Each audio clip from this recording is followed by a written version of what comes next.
Hello, everybody. We're going to give it 59 seconds to start the live feed.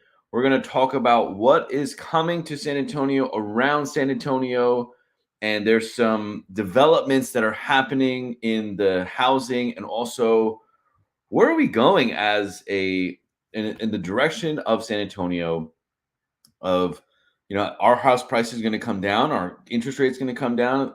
So that's where we have Jeremy Knight was supposed to be here, but he could not make it for a family function.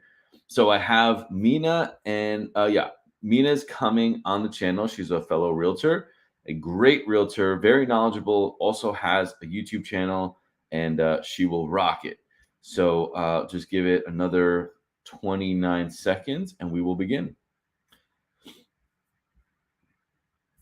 So the other thing is I went to the San Antonio housing forecast, and there have been a lot of good nuggets that were shared. So I wanted to also go over what was happening in the housing market and just see, where we can talk about it, what sides of towns are growing, what sides of towns are not growing, because we are seeing a lot of action where their homes aren't selling, and the talk of recession has been coming up, and the San Antonio latest housing numbers came out, and they are horrendous. Treacherous, is that a word, Mina? I guess that's a word. Treacherous. Yeah, it's pretty bad. So Ryan said, "Let's go," joining in from Facebook. Thank you. And we got Maui. What is up? Mina, thanks for joining us. Hey, how's it going? Yes. So I'm just going to dive right in. There's a couple of articles I want to talk about.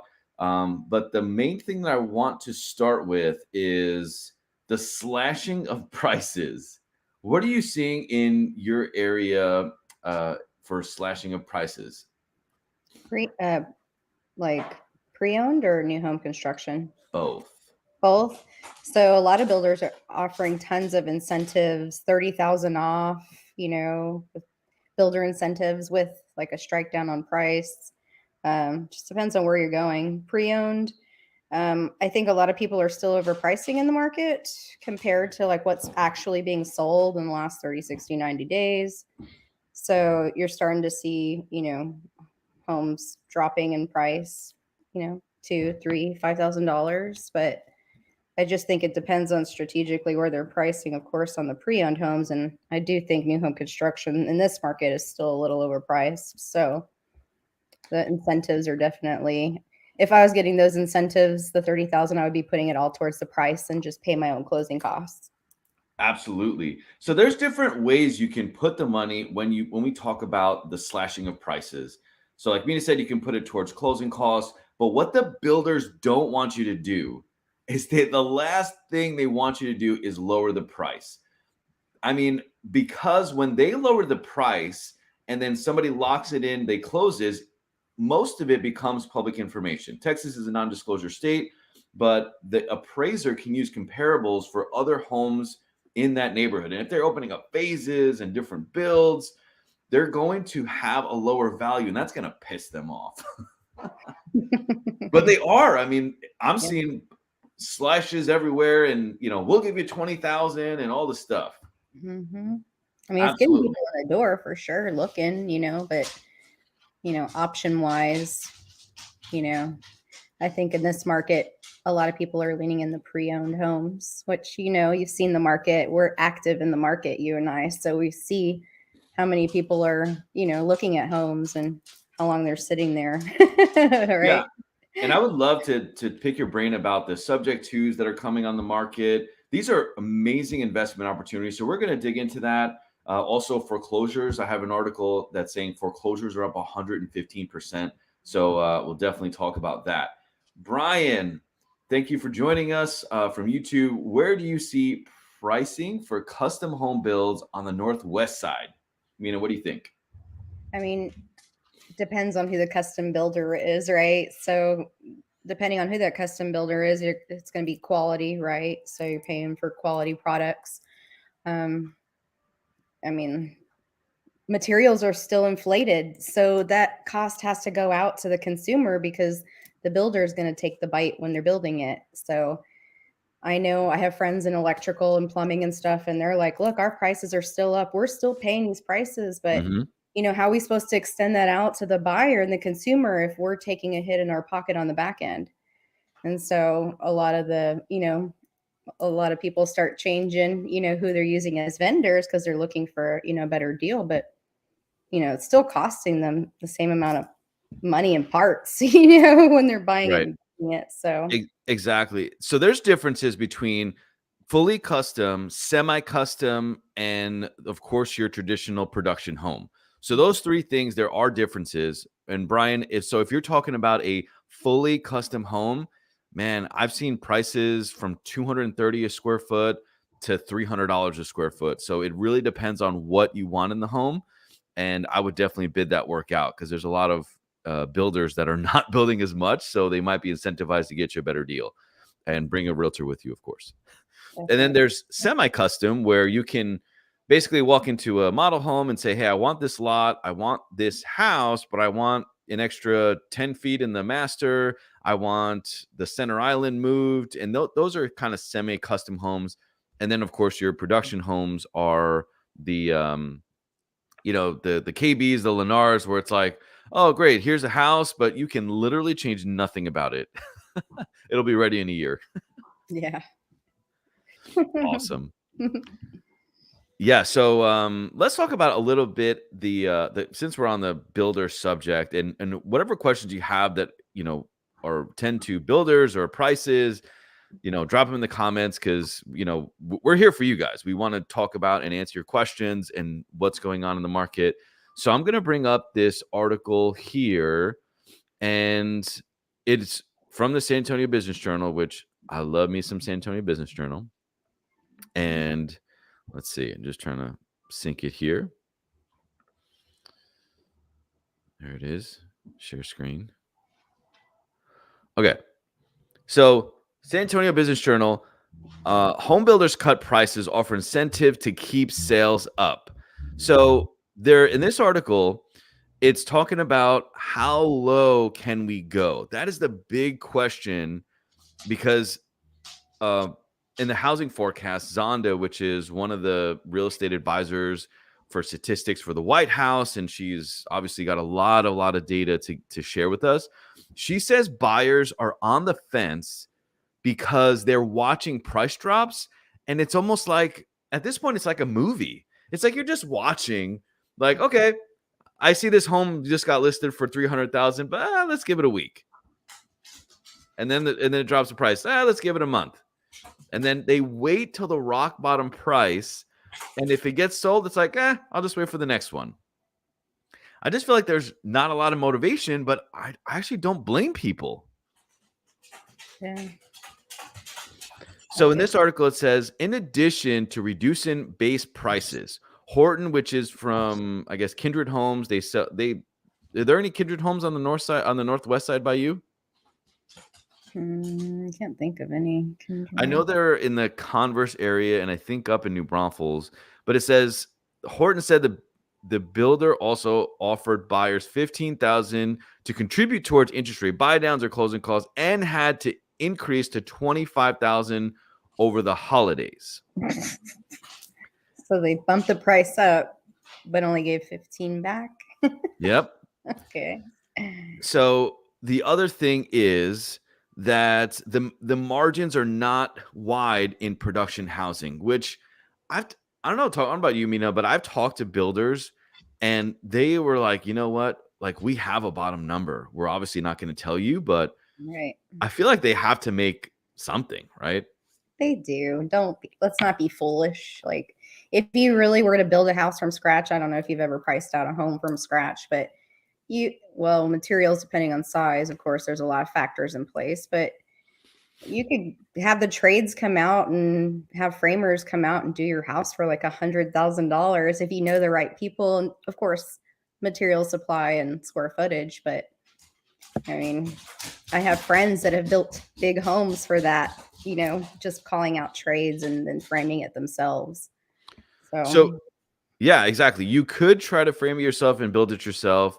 You could save money, but the production builders are basically large builders that build communities all over the city, from San Antonio, New Braunfels, Austin, and they get things at a discount and they get labor at a discount because as a Mhm. third party person, they're like, okay, I have a framing company. I want to work with DR Horton just because I know my guys or girls are employed for, years. So Mhm. of course they're going to get a better deal as if They just the bid it individual out. homeowner. Yeah, they bid it out to see who's going to give them the lowest bid on doing all the work. Mhm. Yep. And so it says some buyers were asking for discounts of $100,000 for a $500,000 home. We just can't do that. What do you think about that? Do you think they could drop the price $100,000? Not in this market. I mean, the average home price, I think on Sabor we looked up was for the month of December. Let's go over there and take a peek because I know you sent it to me. Mm-hmm. It was like, so the median sales price was, let's average it up. Let's say 372.9 at the end of the month. And then the average sales price looked like about 423,000 for the month. So, I Yeah. mean, yeah. It's just there's deep discounts out there, but they do have a bottom number. So them Mhm. saying they can't drop it 100,000, I mean, I feel like it depends on the price point, but I mean, now is a really good time to get a great house for a really, really low price. But I mean, at the end of the day, there's two parts to my little analytics that I tell my clients is what is the home that you're getting today? What's its likelihood of the appreciation growing while you live in the home? Mhm. And when you have that together, then the home may be worth it, but the home may not be worth it if you're paying too much for it in this market. Mhm. Cool. Great. So we got a question. Oh, I love this question. What are your thoughts on Dave, Mr. Uncle Ramsey? Oh, Dave Ramsey, good old Uncle Dave. I'll let you So, go with that one. all right, let's just before we go on to the other articles, let's go on to the marry the date. No, marry the house, date the rate. Okay, I'll just tell you what I think. I think that is horse poop. That makes no damn sense to me because it's literally recorded at the courthouse where you would, file for marriage, you file for bankruptcy. It's literally recorded at the courthouse. So I think that is BS. Dating the rate is nonsense.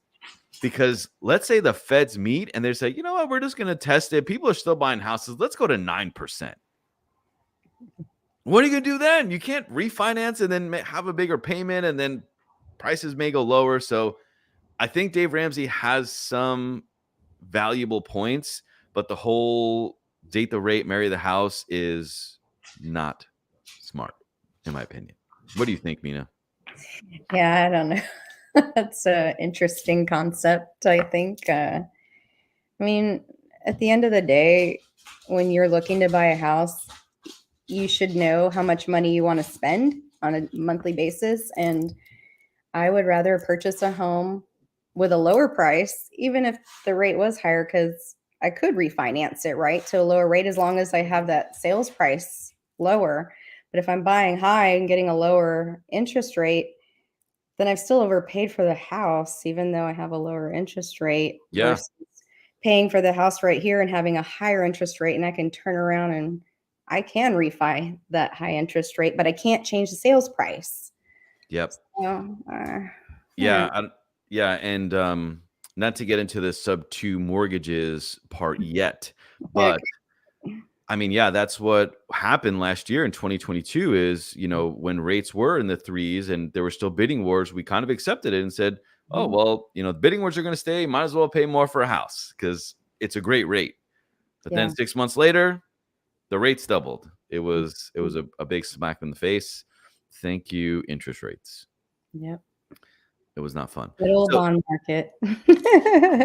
great answer, Mina. That's why she's on the show because she's great. Yes, thank you, Brian. Thank you. Yeah, it's definitely better to buy a lower price because if things change, at least you bought the actual asset at the lowest price. So thanks for sharing, Mina. That was good. Sure. So speaking of rock bottom, foreclosures. Foreclosures. San Antonio Business Journal says foreclosure filings expected to reach pre-pandemic levels later this year. And here we go. Foreclosure filings were up 115% in 2022 compared to the year prior. So I know that people are seeing things on just websites and Zillow like pre-foreclosure. And I know about you, but I get phone calls saying, hey, Trey, is this really in pre-foreclosure? Can we get this? Can we finance this? And it's going to become more common, as things change, forbearances go away. And I feel like there may be definitely more entering the market. And then let's see, there were 324,000 properties with associated filings last year, representing 0.23 of all U.S. housing.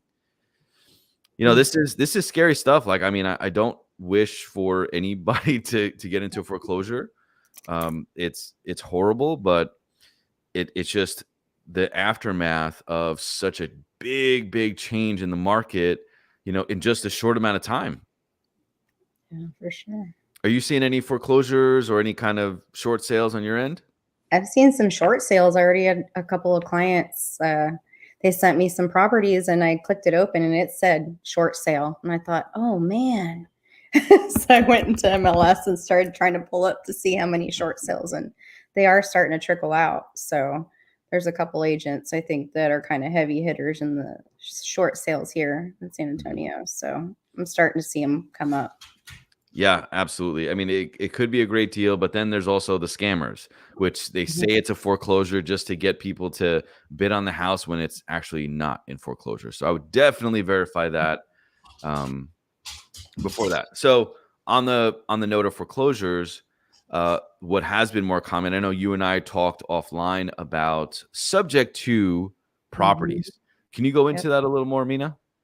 Yeah. So in this market, if you've noticed, I mean, I've had a couple of listings that just kind of sat for a long time. And then I started getting all what was called non-traditional financing calls, like one after the other. I don't know. So I started doing a bunch of research on it, trying to tell my clients, advise them on what they could do because they PCS with the military and they couldn't pay 2 mortgages. So they weren't willing to take anything lower because they were already upside down. So they were going to end up paying a huge note to walk away, which they couldn't do, but they could afford to keep paying the mortgage. So I was like, well, I've heard of this sub-2 method, right? So subject to the mortgage. And so basically a buyer comes forward, it can be investment company, whoever, and they take over your mortgage payments and they buy your house, but you're still carrying the mortgage payments. Well, it's basically like a wraparound note is what it is. They wrap the loan around and you're making the mortgage payments. The buyer is now through the servicer. And then the insurance, everything stays intact. Nothing changes. So the PMI, everything's all in one payment wrapped up. And then, of course, you can negotiate it out. Like as learning, you don't have to write up a 30-year subject to mortgage because most people think that it has to be 30 years, but it can be 5 to 7 years because really at the end of the day, the person that's buying, they're basically investing into the property and they're going to turn it into some type of short-term rental or an Airbnb of some sort. And so it's lucrative for them while it's kind of relieving you of a headache, even though you're carrying the mortgage. Now there's a kicker in there. So kicker is after 12 months, as long as mortgage payments are being, made on time, right? You get that portion of your credit back because you can show your mortgage is being paid. However, it still keeps up, like say if you're VA, it's going to keep that allotment, right? If you're giving up a subject to on a VA. So now you've tied up your VA benefits or your FHA, because if you're, you can only have one FHA loan. So you tie up those benefits and wrap it around, then you can't buy a house using your benefits. So there are little things. I learned some protections in there. There's like a lieu of foreclosure. So if the buyer doesn't pay after 30 days, you can have forms written up and it's all done legally here in Texas. Like there's title companies that do it, and lawyers, real estate attorneys that do it. And basically, if the buyer doesn't pay after 30 days, the house goes back to you. So then what do? You can turn around and have an opportunity to put it back on the market after the mortgage has been paid down for some time. So, I mean, there's some bugaboos about it for sure. Nothing's ever solid in those types of methods. But I think in this market, instead of people taking thousands of dollars of loss, it's something that you should look into, a wraparound loan, a subject to mortgage, because I think a lot of people don't know what to do or what to tell their clients. Hey, what's another option? Well, if your backup is up against the wall and you're going to foreclose and lose your house or go bankrupt, then a subject to or wraparound might be the way to save it. So yeah, it's a gray area for sure. I mean, traditionally, this obviously wasn't popular in the last 2 years, but it is coming back, and I'm seeing them on our listings too, where an investor will call us and say, "Hey, would your sellers be open to a subject to?" But there is a lot of gray area. There's a lot of risk, because if you do it, it's still on your credit. You still technically owe the money. And if the bank finds out that you did a subject to without their approval, or somebody else took over the house, then they can do what's called a due on sale clause. And the due on sale clause is where the bank says, hey, you need to pay me the entire balance in 30 days. And if you don't, you're in trouble. So, I mean, it is a big risk. I mean, but it also, I know some agents here in San Antonio that took on a couple of sellers that they bought the height of the market. They have a great rate, but they're like, we need to move. So it was, it was just a very, it's a tough time. But I mean, you could pick up some assets with it. So it could be a win-win, but definitely you gotta be careful. Definitely. So let's see. The other cool thing, besides the houses dropping and dropping and dropping, there's a lot of that. But for what's going on in San Antonio, so let's see. For house prices, this is pretty ridiculous. Is look how many homes sold in the last, let's say, 3 weeks. It went from back then, let's see, back in November, December, we're at 408 homes, 500 homes. This is in a week. And now, just in the last 2 weeks, 184 homes, only 184, which is like, what, 50, 60% less than normal. And then it's starting to pick up. You got 213 homes, 233. And the median sales price, which is the average of all homes, and then you cut it in half, is $300,000. I went back 2 years in MLS data just because I'm a super nerd. And I tried to find when was the last time San Antonio had a median house price of $300,000, and it was definitely before the Rona. Oh yeah, it's crazy. The Rona. So the big question, and I'm sure everybody watching this is thinking, when is the rock bottom going to hit? Like, when is the best time to buy? What do you think? While you tell me, I'm just going to close the door. Oh yeah, no worries. Well, I mean, I guess from what we've heard logistically, right, is I guess end of March, end of the first quarter, we're supposed to see what interest rates still kind of soften up and see buyer confidence come back. And that is a lot of the times when people start getting ready to move, especially in San Antonio. I mean, like the buyer buyer confidence, just like you said, I don't blame people. There was a 50% increase in affordability, as in you would have to make 50% more in your wage to afford a home in San Antonio, like within 6 months. So I don't blame people who've been like, screw that. I'm not buying. I'm going to rent. I'm going to stay where I'm at.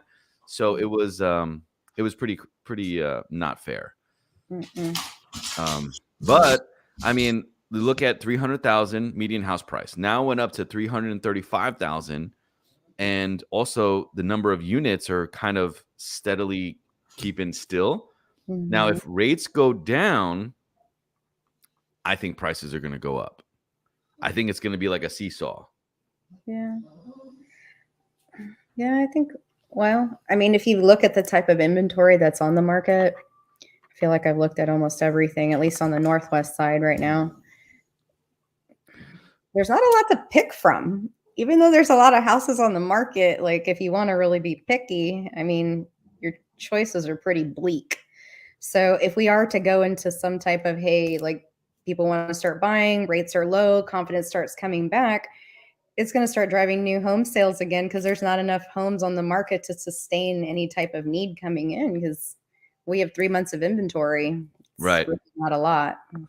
Yes. And later in the live stream, I am going to get to the San Antonio housing and what they reported, what I agree with, what I don't agree with. That's going to happen in 2023 in San Antonio.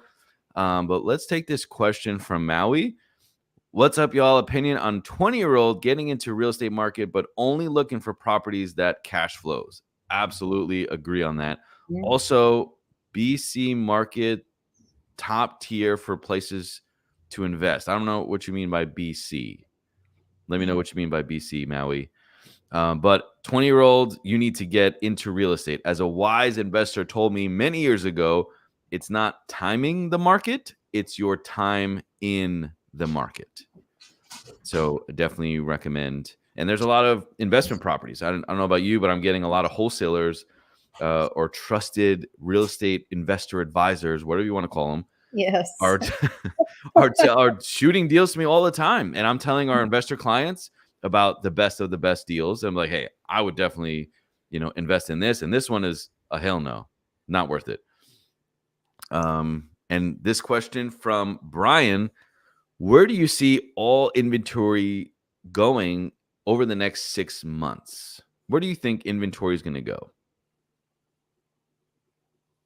Guess it really is going to depend on, like I said, buyer confidence at the end of the day. So we still have military PCSing in, which people need to understand that drives a lot of the home sales in San Antonio, since we have so many bases here and they need housing. So usually come spring is when we start seeing that rampant. I mean, even before COVID, when it was still kind of slow, even I would always say about April, May, always seemed to get really crazy and people will be rushing around looking for properties. So if we have any type of year like that again, then I think it'll stick to about 3 months worth of inventory if we're lucky, depending on new home builds. I don't know. I haven't strategically looked at what's going to go on this summer just because politics plays so much into that. And it's like roller coastering around on a day-to-day basis. So just kind of sitting back observing. Yes. So in the previous articles, and I did a YouTube video on this, where you have builders over the last 3 months, because of the buyer demand dropping, they said, you know what? We're not going to build anymore. We have 60 homes on our community that aren't selling, and we're just going to stop until at least half of them are sold. So you have that. So the supply chain is now, slowing down. But then if buyers aren't buying the homes, then the builders are not, they're in there for a profit. So they're going to stop getting the homes ready to sell. No. And then I think, according to Zonda, they're saying that they're still not building enough, even though, like you said, Mina, even though we're seeing a lot of inventory on the market, we're kind of not. It's kind of weird, but there's double the amount of homes for sale right now in San Antonio than there was last year. Double, or probably more than that.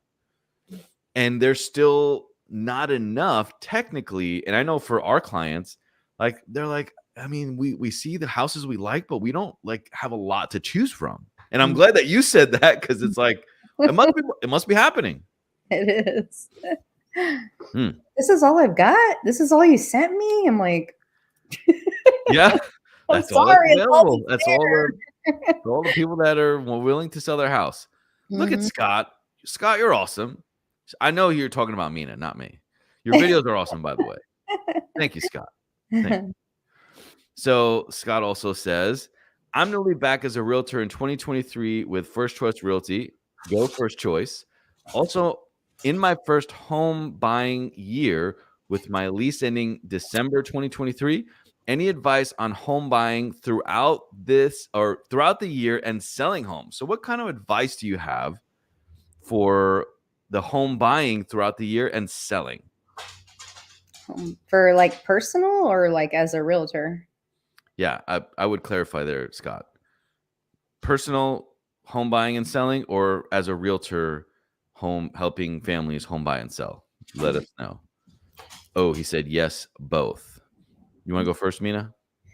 Yeah, I mean, I guess as a realtor, I think the focus is one on the selling side, at least educating the education, right? Communication. If you don't set the right expectations to your sellers and your buyers right up front, you're behind the game the whole entire time with your clients. So showing them what's really happening in the market and what to expect during that sell so that their anxiety is not, people get really angsty when they're selling and buying, when you're doing two transactions at the same time. So, I mean, or if you're not doing two transactions, either way, buying or selling is stressful for most people. So, I mean, educate them, make sure you get them to a good lender, get them pre-qualified up front, take that extra burden off while they have time to search. I take all my clients, I go get them pre-approved. So all I have to do is identify the house. I can close the house in 10 to 14 days. And people are like, I need 30 days. Well, I wanted my client to be set up for success to get to the end. So the more you can educate them in this process as you're going along, it'll go a long way. Selling, it's strategic, right? The pricing's so strategic. Like I tell my seller, look, if you want the house to sit on the market, yeah, we can go price it at that old price, but we're going to be price dropping it every 14 days until you get it sold. So I think as a realtor, it's our job to educate. Now, if I'm buying and selling in this market, well, I mean, obviously you still want to get top dollar for your house when you're selling it. And when you're buying, you want to get a good deal at the same time. So, Yep. I depends say on a lot of stuff, I think. yes. I say selling a house sucks. Like there's really nothing glorious about selling a house. I mean, you got to deal with showings, you got to prep things, you got to make it like neutral. Like it sucks, right? It's just not fun. But the buying side is fun. So, Scott, I would talk to your sellers and tell them that, hey, like prepping the home and doing all the little repairs just to make it pretty is not going to be fun, but the buying the house is fun. And this market is way better for selling a house and buying a house than it was last year. Like totally better, because now you can even home shop before the home is actually listed for sale. And you weren't really able to do that. It was like last year was you want to buy a house, like you got to list your home now. And like you got 2 weeks, like it was like a sprint. Yeah, it was nuts. But now is a lot smoother. You can take your time with the purchase, which, it should alleviate some stress. So telling your sellers and buyers that early, I think is going to really help. Somebody is tagging Monica to get on this. Get it. Absolutely.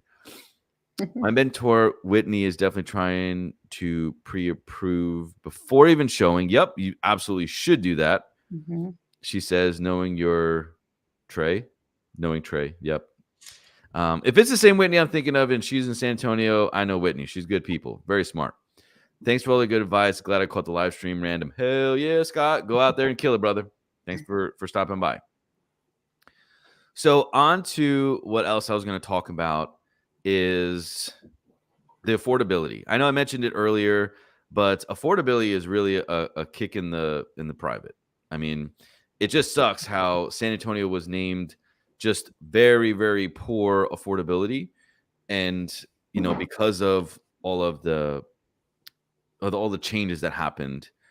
So I'm trying to find this map. Here we go. Got it. So I found affordability. So let's start broad, and then we're going to go to what people can afford here shortly. Okay. Here we go. So Texas City with affordability is like, I mean, Austin is our little sister up there, right? Or big sister, whatever you want, brother, whatever it is you want to call Austin. I know there's people laughing right now. You had home values back in February. This is 2022. Austin was at 530,000 median home price, and now it obviously went all the way up. And then when rates started being at the sevens, it dropped, and it dropped pretty dramatically for median home values. But San Antonio is right here, and look at this nice, steady, like turtle rabbit kind of thing where we'll get there, but we ain't in a rush. Mm-hmm. Yep. It's pretty incredible to see San Antonio, how the affordability, I mean, it's getting harder to buy a home here in San Antonio. And actually our city leaders, as much as I am honest about my opinions, they are doing a lot to help with affordability, and they're dumping billions of dollars into San Antonio affordability, which is nice. I mean, this is all the cities, all the major cities at least, compared in single family home values. I thought that was pretty interesting. Yes. Yeah. What other questions do you have? Shoot it in the chat so we can talk about it, because there is definitely a lot to talk about. And yeah, median home prices increased 11% in Texas, and that was according to the San Antonio Board of Realtors. Oh, interesting. Yep. And sorry, I'm just trying to find the other article that I wanted to talk about. What if we talk about eminent domain? Oh man, that was pretty crazy. Mm-hmm. So this is one of the first cases ever in downtown San Antonio. They pulled eminent domain on this bar. I don't. Have you ever heard? I've never been to this bar. I don't know. I mean, I've never heard of that place. So. Rose's Hideout. Yeah, it's I mean, it's pretty rare that somebody will pull eminent domain in Texas, but here it is. This is city council votes to start eminent domain on Moses Rose's Hideout. I've never heard of this. If you've heard of Moses Rose's by the Alamo, please let me know. But they basically said, hey, we gave you a whole bunch of offers and you are not listening to us, so we're going to take you to court and we're going to call eminent domain. Apparently this guy, I think they wanted $17 million for this bar. $17 million. I'm like, okay, bye. Here you go. Have it. Yeah, I would have been like, yeah, sure. Have a great day. I'm out of Next here. beer's on me. Yeah. But crazy. Rather, he was asked for an idea. What's a happy price for you? $17 million. All right. But I think they're offering him like 3. So that's kind of weird. Gotcha. So let's get this question here. Who is buying a house right now during a Fed interest rate hike period? Interest rates are coming back down for the next couple of years. So the Feds are meeting February 1st. Everybody put that in your calendar right now. And of course, you're going to have your loan officers. If you're a loan officer, please comment so you can yell at me.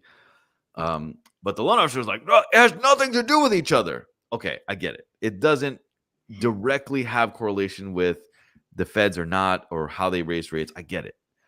But every time the Fed raises rates, rates go up. Yeah. Why does that happen? So, I mean, it's, one can assume that if Feds raise the rates, then interest rates are likely eventually going to go up, which is exactly happened the last year. So the Feds meet February 1st. That's the next Fed meeting. Now, the inflation report, CPI index are all saying that inflation is now somewhat under control, and all the Zonda estimates and all the Zillows, Redfins, all the algorithms are saying that the Feds are pleased now with the numbers. Inflation's in control. So now we're going to start trickling down rates. So that's what they're saying. But the big question is, if rates come down, what do you think is going to happen to house prices? Mina, what do you think? If the rates go up? If the rates go down. Oh, if the rates go down, I mean, In San Antonio, I think right now to gain that buyer confidence, I don't think prices are going to skyrocket or anything. I think prices came out of the stupid range, the COVID stupid range, and kind of puffed out to where they kind of should be almost. So, I mean, I, I I can't say that we're far off from where prices should be in this market, because we're not far off, I think.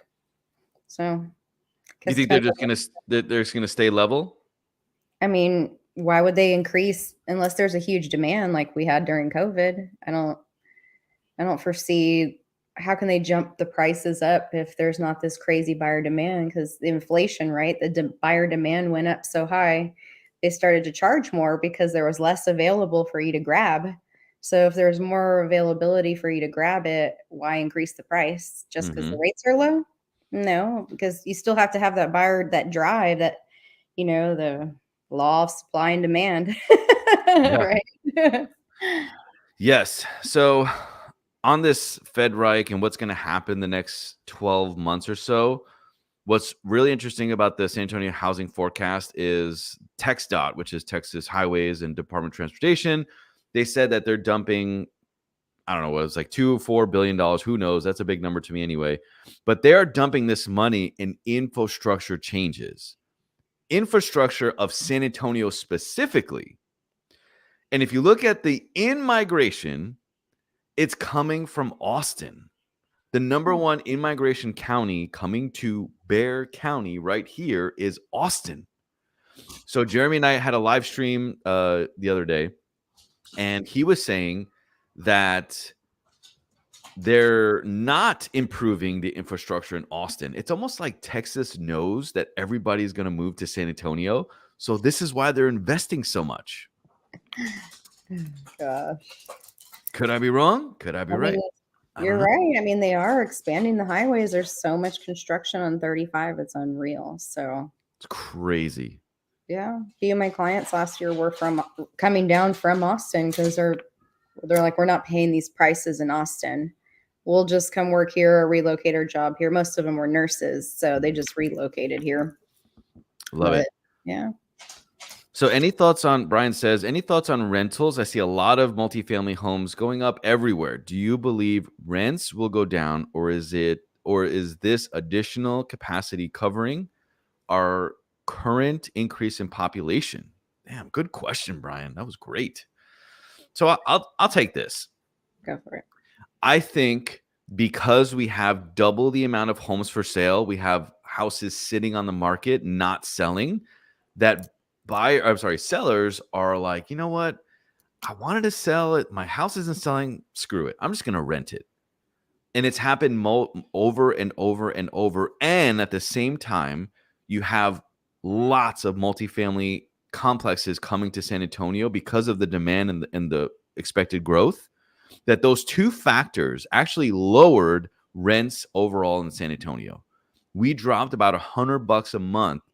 We were at $1,900 a month ish, and now we dropped to $1,800 a month in average rents around the city, according to the Board of Realtors. So could they be building too much? And that's why if you ask agents, they'll likely tell you that rents in houses, single family homes, are sitting on the market longer and not renting as good as they used to. Mm-hmm. For sure. And yeah. So then the almighty Hercules, yes, you're finally here. I'm actually looking to invest in Texas from Canada.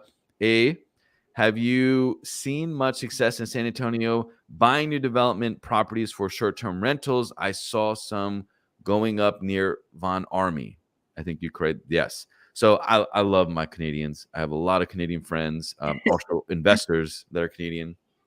So what are you seeing, Mina, in investing for Airbnb?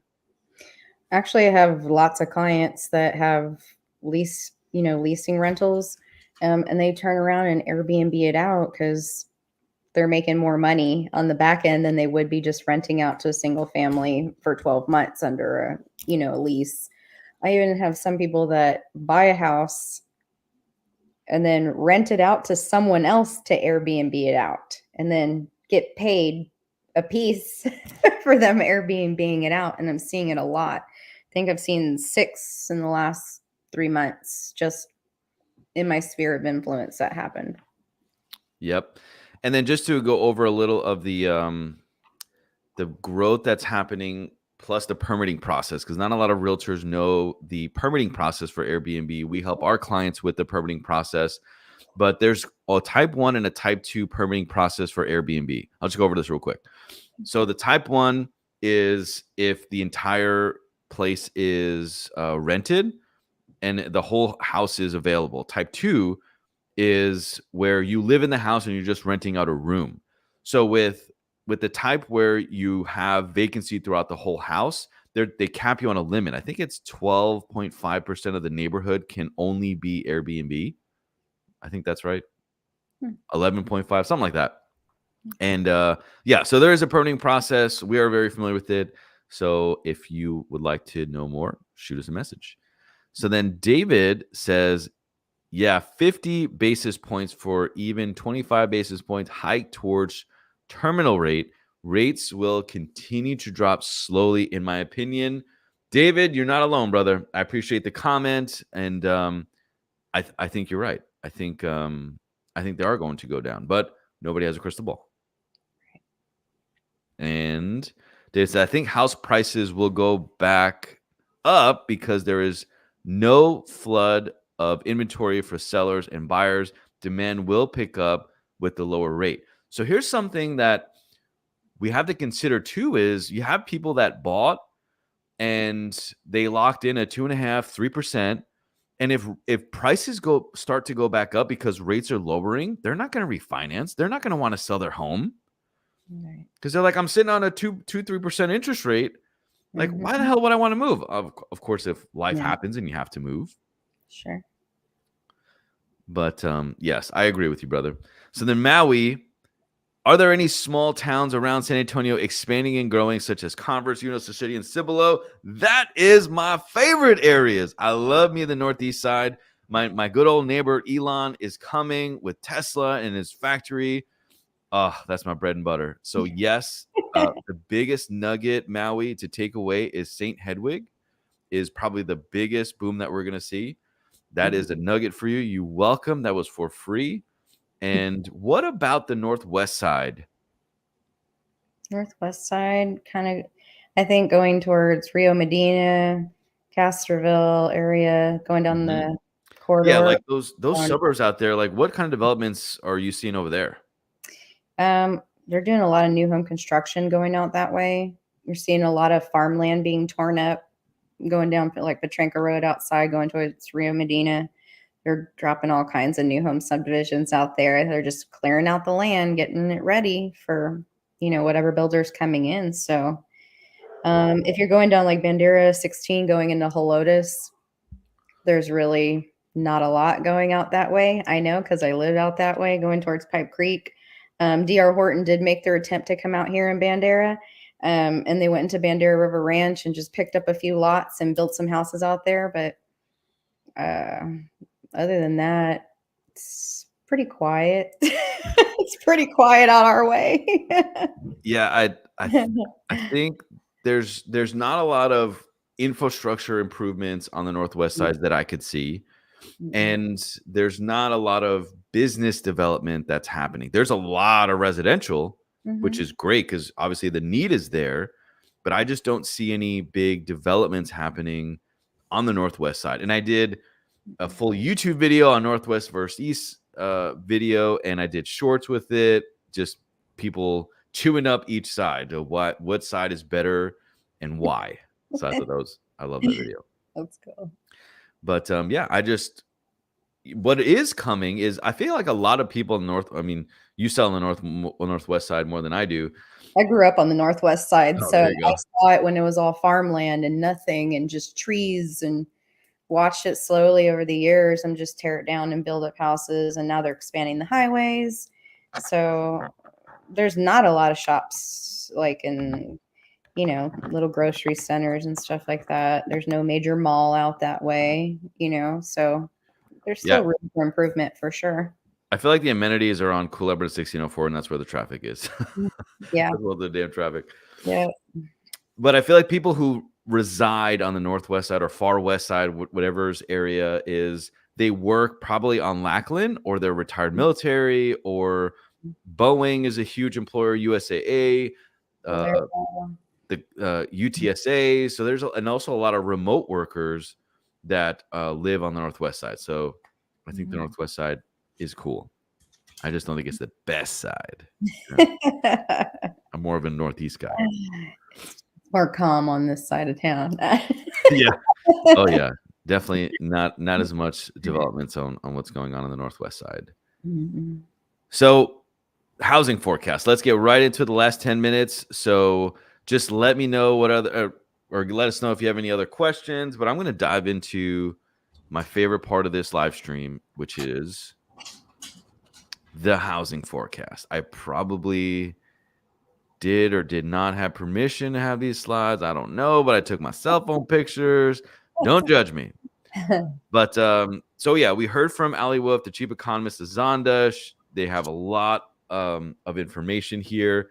So, just like in all of San Antonio, wages are up, unemployment rate is down, which is a really, really good sign. Mm-hmm. And the economy is starting to grow. This is the Fed's plot, where it didn't go as planned. They're like, whoops, I guess we didn't want that to happen.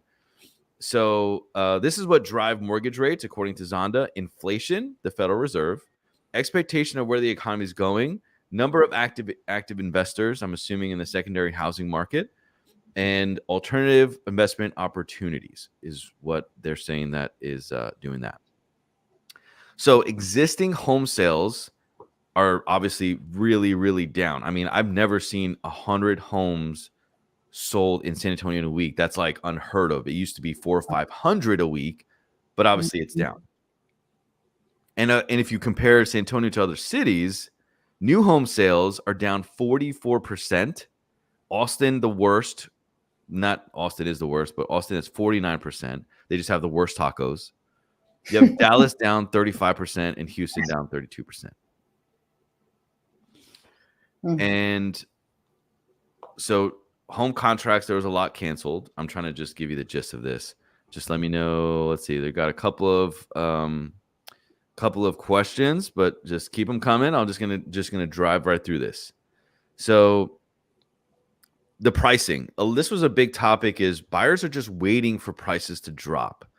So when they start seeing houses sit on the market less, I think there's going to be what you said, Mina, is the confidence in a buyer to say, okay, if I see this price, then I think it's going to stick, as opposed to what they see now is they see the price and they're like, I don't think it's going to stick, so I'm just going to wait.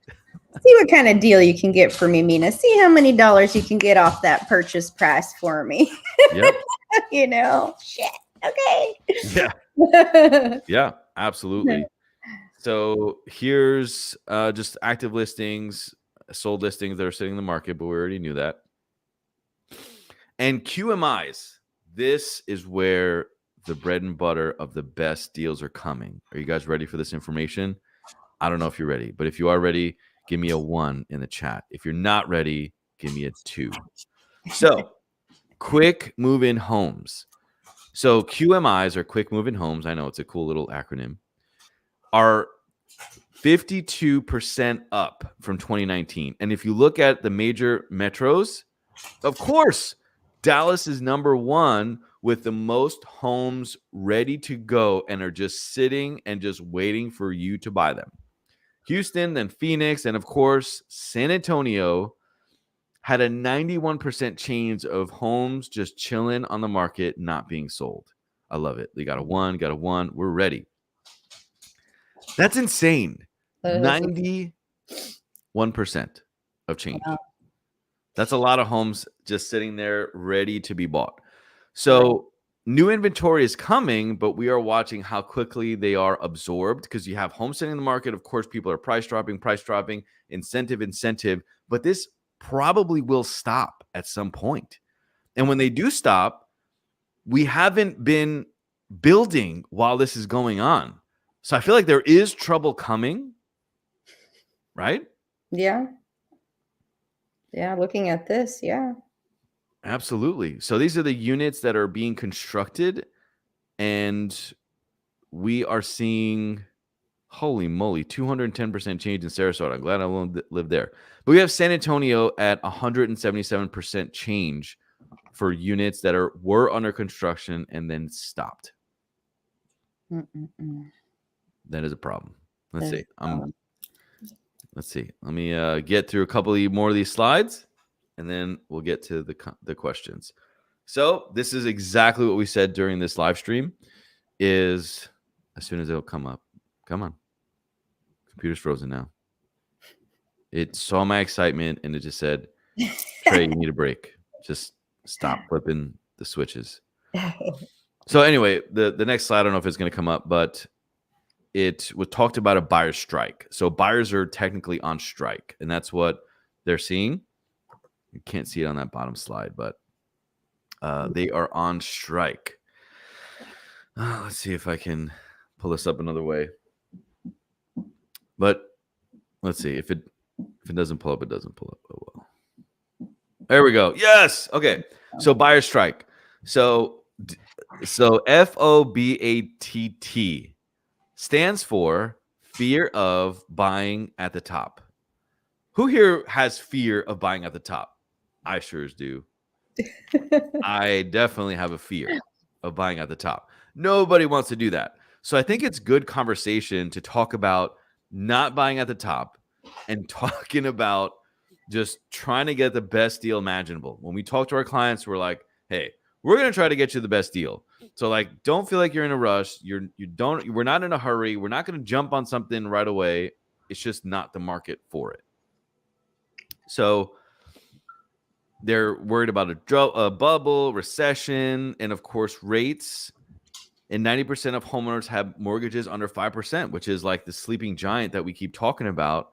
Mm-hmm. But I feel like if prices start to go up, I mean, I don't know if they're going to sell. So it might reduce the inventory. Basically, what I'm saying, guys, is if you see something you like, don't think that there's a lot more homes coming on the market, because we don't know if there are. Yeah. Yep. I said a lot. Okay. So David says, with Elon looking to build lithium hydroxide refinery in Robinson, Texas, thoughts of him building battery manufacturing facilities in San Antonio or nearby with freight train connections. That's his little Elon tunnel that he's trying to build here in San Antonio. I hope so. My lithium junior miner share price would love it if they played out that way. So I don't even know where Robstown, Texas. Where is that? Do you guys know where that is? I don't know where that is. Robstown sounds so familiar. Yeah. You look it up while I talk about this. Checking it out. So Elon is not the only one that's trying to build batteries in San Antonio, which is really interesting. So you have Chevy and you have DeLorean building electronic batteries here in San Antonio. And you have the tech boom coming in San Antonio. So I feel like this is a trend, and we're going to see more of this, especially because San Antonio, according to our cool little chart we showed before, is just very affordable. Oh, thank you, David. It's right outside Corpus. Huh. Yeah. It's when you go down to South Broadway. So right outside. Oh, Robstown. That makes sense. Right off 37. Mm-hmm. Oh, yes. Thank you, David. It is right outside Corpus. Okay. It's by Corpus. Thank you, Julie. And Julie says you're not a native, huh? No, I'm not. Been here 12 years. Love it. Whenever I came here as soon as I can. Okay. Don't judge me. And Vera said 17 million. Anyone catch that? What 17 million? What did I miss? 17 million. Tell me, Vera. Julie. Thank you, Julie. So, yeah, there's a buyer strike. And this is why on my latest YouTube video, I said, you should wait. You shouldn't just rush into a house, and you should wait. I got called out by another YouTuber, saying I was doing clickbait. But I'm just being honest. Well, I'm just being honest. In the market, right? You're active in the market, so you know what's happening. Yes, I'm very active. I looked at his sales, and he just doesn't sell that much. And it's like, I'm in the market every day. My team is helping families all over. Your team, Mina, is helping families all over. And we just want to share information. We want to educate people around San Antonio. If you live here, if you're looking to move here, we just want you to give you information, like true, honest, cut the fluff kind of stuff, Yes. which is my favorite. Yeah, real deal. Just be honest. That's it. Let's see. Almighty. Also, you mentioned reaching out. I was looking for a realtor in SA. Get in touch with us. We'd love to work with you. Mina is way, way smarter than I am, so I would go with Mina. So then Scott says, such good info. I appreciate you, Scott. Dude, if you need anything, let us know. We would love it. If rates come down, demand will go back up, which would drive prices up. Totally agree. It happens just about every time in the cycle. We saw that cycle back in 2009 when they came down from 6% down to the 4s. We saw a spike. Absolutely. Vara 414. Thank you for sharing that. I totally agree. Mina, that's all I got. Yeah, it's good. A lot of info. Lots to share. Lots going on in the market. Great. So we will see you next week. Be safe. Let us know if we can help.